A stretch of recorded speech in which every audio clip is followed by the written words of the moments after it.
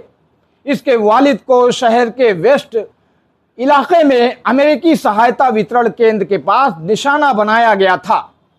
गजावासी अपने खाली पेट और परिवार वालों को खाना खिलाने की गहरी बेचैनी में जीएचएफ के वितरण केंद्रों में उमड़ पड़ते हैं।